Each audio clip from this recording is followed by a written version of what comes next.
चलते पंचम दिवस यानी 5वां दिन है।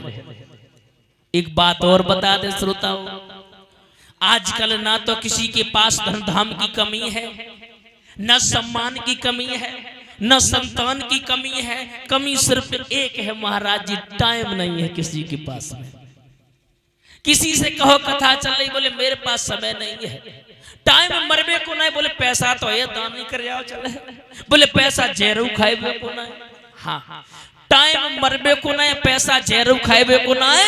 पता नहीं कौन सी आपात हापी पड़े हैं लोग कि ये मेरा वो मेरा, लेकिन आज की दुनिया में श्रोताओं कोई किसी का नहीं है।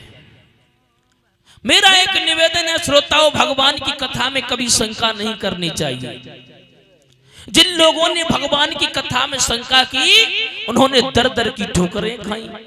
एक बार भगवान की कथा में देवर्षि नारद ने शंका की, तो नारद बाबा के कोख से 12 बच्चा पैदा हुए। बड़ी शंका की बात है। सुखदेव भगवान से परीक्षित महाराज खड़े हो गए, प्रश्न करने लगे, प्रभु ये कथा हमें विस्तार से श्रवण पान करा। भला देवर्षि नारद के कोख से 12 बच्चा कैसे भये? बोले चिंता मत कर बहु कथा हम तुम्हें सुनाएंगे। श्री सुखदेव मुनि समझाने लगे, हे राजन परीक्षित, एक समय की बात है, एक बार भगवान श्री कृष्ण और देवर्षि नारद इस मृत्यु लोक पर भ्रमण कर रहे थे। और जब भ्रमण कर रहे थे तो दूर से क्या देखा?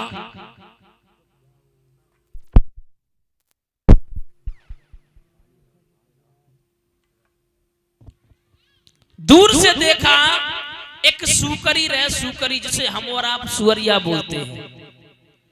दूर से देखा और सूकरी को देख करके माता बहन भाई बंधुओं, देवर्षि नारद कहने लगे।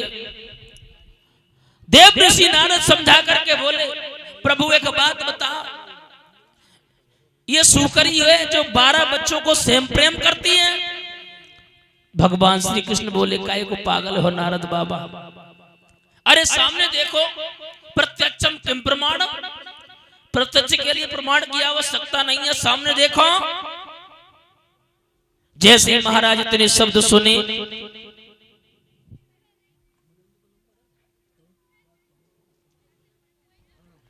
महाराज देवर्षि नारद आगे बढ़े तो प्रथम बच्चे को पकड़ा, और जैसे ही प्रथम बच्चे को पकड़ा तो सूकरी खाने के लिए दौड़ पड़ी। जैसी सूकरी खाने के लिए दौड़ी, एकदम से महाराज देवर्षि नारद ने मन में विचार किया, हमें ये लगता है इस बच्चे पर ममता ज्यादा है।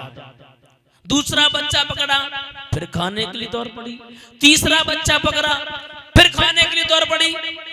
देवर्षि नारद की शंका समाधान नहीं भाई, और जब शंका समाधान नहीं भाई तो थोड़े और आगे बढ़े कि थोड़ा आगे बढ़ के देखा,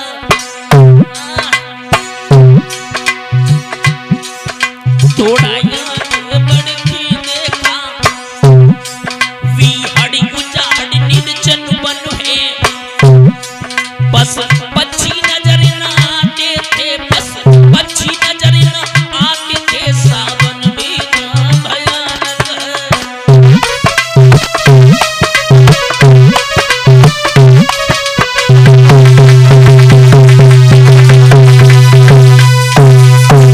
मेरे श्रोता बंधुओं, दूर से देखा पशु पक्षी भी नजर नहीं आ रहे हैं, दूर से देखा निर्जन वन है। भगवान ने मन में विचार किया, हे दीन बंधु भगवान, करे तो करे क्या, ऐसी लीला दिखाई, कितना सुंदर वन बना दिया,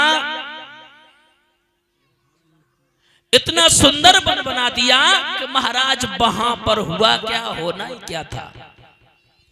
इतना सुंदर सरोवर, इसमें निर्मल जल भरा हुआ है। मन में एक विचार आया, देवर्षि नारद बोले, प्रभु